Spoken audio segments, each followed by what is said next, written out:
It's time. It's episode 44, ATM, the Apologise to Me podcast. My name is Martin Devlin from the platform.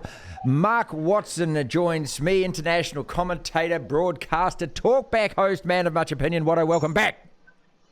Yeah, thank you. Now, look, if there's some noise in the background, I'm just down at the Auckland Tepid Bars, the oldest swimming pool in New Zealand. My daughter's down here having some technique work in the sport of swimming. Swimming is what we call a taught sport, Martin, so it's very much governed by hydrodynamics. I always refer to swimming as a bit like a golf swing.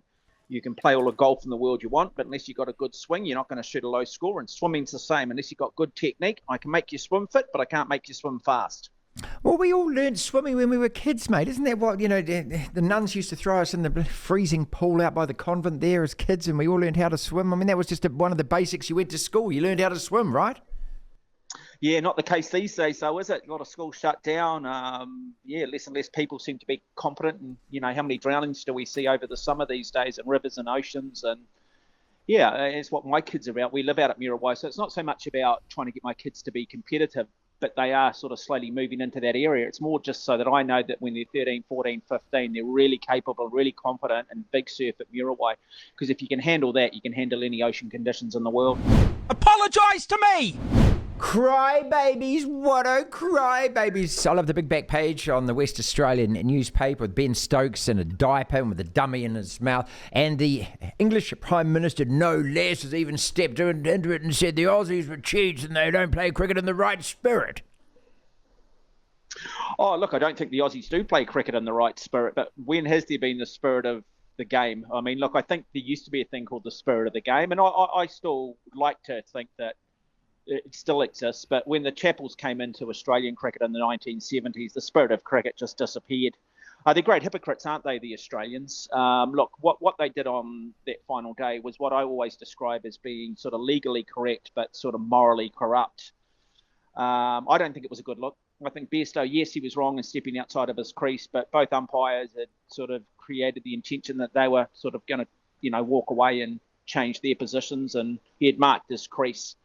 And so, yeah, I thought it was a little underhanded from the Australians. I still felt they probably would have won that test without having to do that. But everywhere the Australians go, there is always controversy. I like Australian sport, but I've got zero time for Australian cricket. I mean, you go back to Sandpaper Gate, you go back to the underarm incident. I mean, they jump up and down when Usman Khawaja gets sledged, but yet you've only got to go back and go through the history of cricket and look at the great sledging and where it all started. And it probably started with the Australians. Michael Clarke, will break your effing arm. And I think the other hypocrisy for me is I remember Michael Clarke when he did his eulogy on the death of Philip Hughes, and he spoke at Philip Hughes' funeral, and all he did was talk about the importance of the legacy and the importance of the spirit of the game. And, it's just all lip service. Of course it is, mate, but we know that. But we knew that anyway. I mean, this is it. Guys like Mitchell Starc, these guys, they built their careers around this. What I'd like to say is England didn't lose because of the Bairstow dismissal. They lost because, as Michael Vaughan says, they can't find the right balance between entertainment and stupidity. They bought into being Instagram dick cricketers, mate, and everything they do is a clever ramp shot because the crowd claps and giggles and they get an Instagram photo. Mate, it's just, look, they deserve what they are getting at the moment. They've had chances to win both those test matches and they haven't had the brains to be able to forge on when in a position to put Australia under. Yeah, I think you're being a bit tough there because I think, look, this whole sort of baseball concept, I think it's early in its evolution, and I think they will find that balance. But let's not kid ourselves, mate. It has been thoroughly entertaining. Now, as much as this whole thing annoys me, and you got the Mitchell Starc situation on the day before where, let's be honest, that should have been given out for a catch. But under the rules of the game, it's deemed to be not out. And it's funny how the Australians jump up and down and cry like little babies on the Thursday about that, but then want the rules of the game to be absolutely interpreted when we get the Bairstow situation. They're just the great hypocrites of sport, aren't they, the Australians? They are your classic bullies, very good at giving it, but just cannot take it at all. In fact, I'm not sure, it was one of the Australian players who came out after Ollie Robinson sledged Usman Khawaja and said, I didn't think it was within the spirit of the game. And then, but I didn't think the spirit of the game existed anymore. That's where I really just sort of struggle with the Aussies. There's a lot of Australian sport I do love, but look, I'm in England's camp on this one. I want to see Stokes. I want to see McCullum do well. But, one thing but insane in all of it, what I actually do love, Martin, we talk about this every week. We've got this angst, haven't we? We've got this narrative now. Yeah, it's We've brilliant. got exciting cricket, and we and the whole cricketing world and sports fans in this part of the world who have an affiliation with cricket are all going to be focused on this third test. It is going to have a huge global audience. It's going to be a sellout. It's going to be hostile. And wouldn't it just be nice if rugby could take some of it? Wouldn't it be nice if we had hero and villains again? Wouldn't it be nice if we had a little bit of skullduggery going on? We had some players out there, the Richard Lowe's, legally correct, morally corrupt. So there's a lot of me that actually, for as much as the Australians frustrate me, God, it's entertaining though, isn't it, Martin? Doesn't it just provide a wonderful narrative? Let's park the rugby chat and the fact that Beauden Barrett will start at fullback against the Argentinians for a little later on in the discussion. Apologise to me! Montoya got 4 weeks for a homophobic slur for the Warriors. Dylan Brown gets 7 weeks suspension for sexual assault, which he pleaded guilty to. At least 5 separate incidents of groping a woman's breast at a pub. This suspension backdated. Half the fine is suspended, so he'll miss about 3 weeks in the end. How do you equate this with an NRL that has women in league round, that purports to be this and that, and respect and equality and all of this kind of thing? Here's a guy that's pleaded guilty to sexual harassment of a woman multiple times. And let's just put ourselves in her shoes for a second here, Mark. You're at a pub and this goon comes up with his sunglasses on and his hat and all his stupid sycophantic mates, and he starts groping you, and you tell him to F off, and he won't, and he keeps doing it, and he keeps doing it, and he keeps doing it. That's an attitude thing to me. And then he gets a suspended, half his fine suspended, and he gets a backdated ban so that he only misses 3 weeks. How do you equate that to Montoya saying something on the field between men when they clash, and he gets 4 weeks? And all of that was actually, he had to actually sit the sidelines for. Well, it's your classic virtue signalling, isn't it? It's just the NRL who just so desperately want to come out and say, look, we're rainbow friendly. But you're right. I mean, for society not to fall down, you've got to have a judiciary system that is fair and level for all. And that's clearly not the case in the NRL. More high-profile players seem to get away with a lot more. Lesser high-profile players are often made the scapegoat. And it's a great point that you highlight. And once again, just shows the complete and utter hypocrisy and the ignorance within the NRL that there is, again, a lot of virtue signalling. Look, you make a homophobic remark, you come out in that split second and say, oh, look, mate, you're a homo. Now, yeah, it's in today's society, it's not great at all, is it? But it's not right. No, of course, we all feel uncomfortable about it. It's not right. But it's it's not meant. Look, it's no easy way of saying this, but he's not. Yeah, it's a derogatory term. That's just probably something that he's grown up, learnt. Was the player that he's talking to, was he a gay man? Probably not. Who's picking this up? What other things are set out on the field, and why are they not maybe deemed to be equally as offensive? And so, yes, we've got to cut out all the homophobic stuff. But like anything, I think sometimes you've got to look at the genuine intent and the genuine meaning and the circumstance. Now, if you are going to give them 4 weeks, and let's say that is, hey, we're not going to tolerate this, 4 weeks is the benchmark, 4 weeks is the basic standard. If you say anything like that, you're going to get 4 weeks. But then, as you said, Martin, you're in a bar, you're touching up a woman, basically along the lines of sexual assault. I mean, you should be banned for a year. Should be. You should let the police deal with it. I mean, it's far more offensive. It's on a much greater scale when it comes to bringing the game into disrepute. But equally, too, I've said it to you other weeks, what is it about these guys? You're a professional athlete. Why is it the moment you get a week off or the moment you finish a game, you feel the need to go into a bar and get completely obliterated on a Saturday night? Look, mate, these guys have got minders, they've got managers, they have got mentors, they've got so many people around them that they have classes on this, that, and this. There's no excuse for it at all these days because you have every warning put in place for you. You have people holding your hand, you have people holding your thing when you go to the toilet, mate. I mean, this is how molly-collared these guys are, and yet some of them are still that brainless. I think the NRL should have come down with this guy Dylan Brown and made him the scapegoat, made him the example, and said, look, we have told you and told you and told you, and you morons still don't get it. Well, this is what happens when you don't get it. You're gone for a year. Come back in a year, knock on our door, and we'll see whether there's a place for you in the game after you've gone through all these courses. That's what I would have done with him, mate. I would have ripped his contract up and said, 12 months off, and then let's see what kind of person you are in 12 months. Mate, I would have just ripped this contract up for the fact we're halfway through the season. You've got a week out. You feel you need to go to the pub and get obliterated so that you wake up then dehydrated. It has a huge impact on your hand-eye coordination. It leads to, and through dehydration, a whole lot of things, it leads to greater injury. I mean, you go, have you missed a tackle in the last 6 weeks? Have you been the best you've been? Why should fans spend their good money to turn up, basically to watch some dude who, says he's a professional because he gets a paycheck, but the reality is just a buffhead. And it's funny though, isn't it, that the 4 weeks from Montoya, again, that's just more virtue signaling. Yeah, it's ridiculous. It's ridiculous now when you look at it in these terms, isn't it? And they make an absolute mockery of it. Look, I've often, you still occasionally will joke with mate, stop being this and stop being that. And you actually, if you were to stop and think about what you said, or someone else was listening, it might be deemed to be very, very offensive. But you sometimes just say things, and what you say it doesn't actually have the exact meaning that is associated with it. It's just a flippant throwaway sort of insult. Well, the young guy from the Phoenix is learning his lesson big time, mate, because he's been suspended as well, Vern Cotter as well. It could have been one of any 10 sort of slurs that you put out there. Apologise to me! All right, let's move on to Vern Cotter. Is he the answer for your Blues? He says he wants the forwards to be rougher and tougher. Well, I tell you what, coat them all in faux mud, throw a few sort of makeup scars on and post it on Instagram, Vern. That's about as close as you're going to get, mate.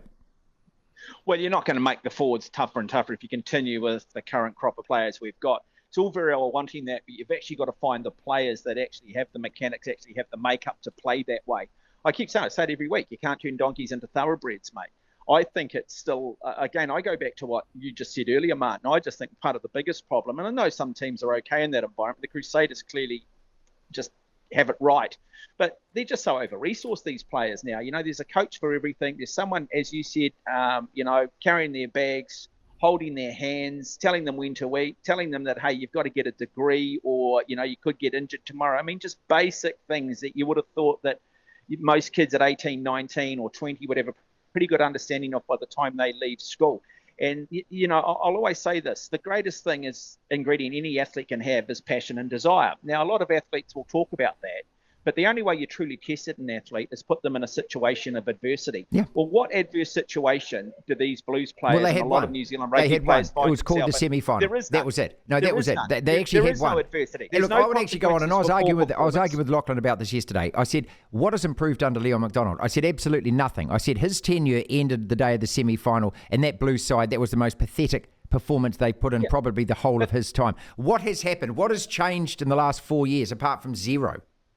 No, nothing, Martin. But they're a trade union. You've got the entire Players Association behind them. They play 4 years of Super Rugby. Suddenly got contracts coming in from overseas, and then they're threatening New Zealand Rugby. They're going to leave if they don't get paid more money. Go. But we've also dumbed it down. Oh, yeah, it's okay to lose. You don't get it. You don't realise how hard this game is, and that these guys are mentally tired and mentally fatigued, and so much so they can't even give a media interview, on a Wednesday because that's their day off. I mean, it's absolutely just moronic. But the biggest part here, if you're going to pick from this region in Auckland, and that's what the Blues have said, look, we want to try and pick from within the region, bring back and weight-restricted rugby at an age group level, because all we're doing is picking the big kids from a young age. They're coming through. They end up being one-dimensional. They've been the stars all their life. Akira Iwani is a classic example for me. And they just end up lacking a little bit of fortitude. They don't end up with a proper skill set. You see the Auckland team more than anybody, rather than looking to try and run into space, they look to just try and run over the opposition, because that's all they've ever had to do, because at the age of 13, they're 100 bloody kilos, mate. And then you go and have a look at the Crusaders, who from a young age pick players who have developed a skill set, and they've built them later in terms of buffing them up and putting them in the gym. Apologise to me! Couple more topics before we go. Are you concerned about the Warriors' loss, yes or no? Oh, look, I think I am. I think at the end of the day, they're a good side, but I still just think they're probably lacking, one or two players in terms of that squad that can just bring just that little bit more toughness and that little bit more edge. But look, even against the Rabbitohs, I mean, they were in that game at halftime. They're still not absolutely getting blown off the park, are they? I wonder whether it's still a little bit psychological. Do they honestly believe they can beat those big sides? I have a sneaking feeling, though, that come playoff time, if the Warriors can get in that 5 or 6, I think they are capable of causing an upset against those sides later in the year. Sometimes you've got to lose to learn how to win. Yeah, I say this, you've got to go to Olympic Games to sometimes get an Olympic Games right.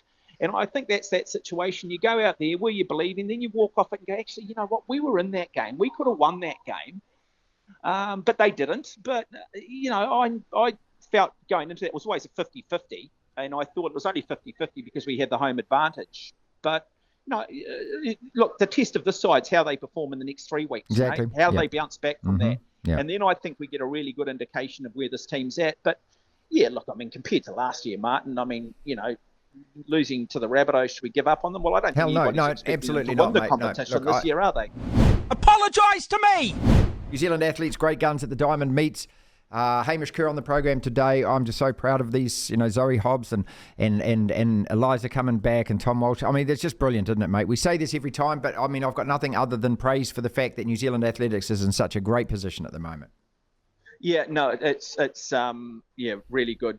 Really nice to see Hamish do so well in the high jump, 224. But what people don't think is that Tamberi, the Italian, the Olympic champion, only jumped 2 meters 12 in some pretty testing conditions. So he ended up, getting ahead of the Olympic champion, Eliza McCartney. I thought, Martin, seriously that 2016 might be her swan song. A young athlete who did great things and then through injury never really kicked on.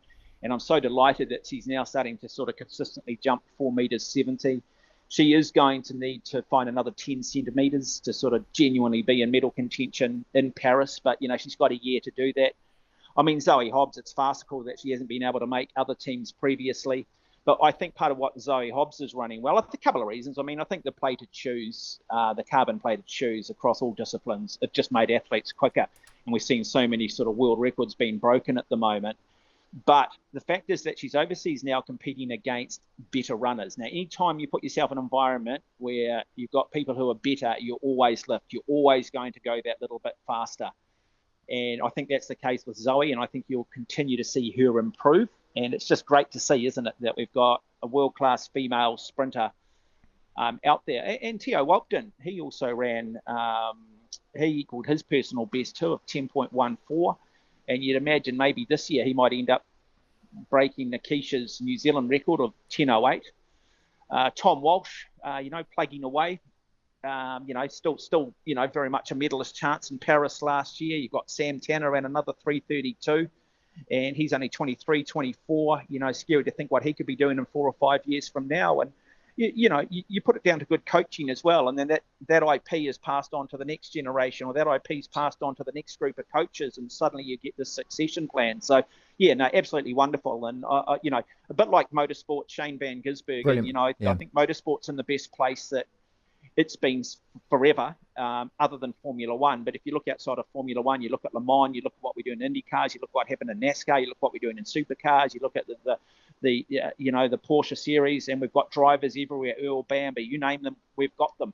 And athletics is in that place as well, but not just in those traditional things like middle distance. It's right across the field. Apologise to me! All right, let's finish with your favourite topic. And Beauden Barrett is going to be named by Ian Foster at fullback against Argentina. I predict this because when you look at the balance, you look at those players missing, no Jordan, no Leicester. Caleb Clark will be on the left. I'd say Narawa will be on the right. He won't pick Sean Stevenson because Narawa will make his debut. It's either Damo or it's BB at fullback. Say it, Watto. You're welcoming it. Beauden Barrett, this is the rebirth ahead of the World Cup. Mate, you're not telling me anything I didn't know. Well, I was asked, what's this All Black team going to be like? And I said, this Ian Foster. Oh, here we go. Just shake me head. He's going to go Beauden Barrett at bloody fullback. Here we go. We're going to go Barrett at fullback. We're going to go Mwanga at first 5'8". We're still going to stick with Caleb Clark on one wing. We're going to have Rieko Awani, and then we're going to put the other Barrett at second 5'8". And it's just not going to work in the long term. Beauden Barrett is seriously out of form. He's not the player that he once was. Here we go. Caleb Clark's got defensive issues. Here we go. We've got a centre who's a winger. Go on, We've got an unproven down the second back straight, 5'8". mate. Give it the stick. Give it the stick. Give it the stick. We've got a Richie Mo'unga who has yet to genuinely step up and show the same skill set at an All Black level. You know, I said this before, mate, would not surprise me if we lose to Argentina in this first up test. Ironically, I think if they bring Sean Stevenson off the bench, he might actually end up being the difference. Coming into a World Cup here, let's show something different to the world. Let's give these guys who have been brilliant at Super Rugby an opportunity. Why is it that Ian Foster somehow still believes he can take this group of donkeys and end up having, you know, the bloody Melbourne Cup? You can't do it. It hasn't worked in the past. It's not going to work, man. It's moronic thinking. It is dumb, Martin. And it's incredibly bloody frustrating. Go the Giz, though. Go the Giz. How good was that, man? Wow. Devlin. You gotta love sport. The platform.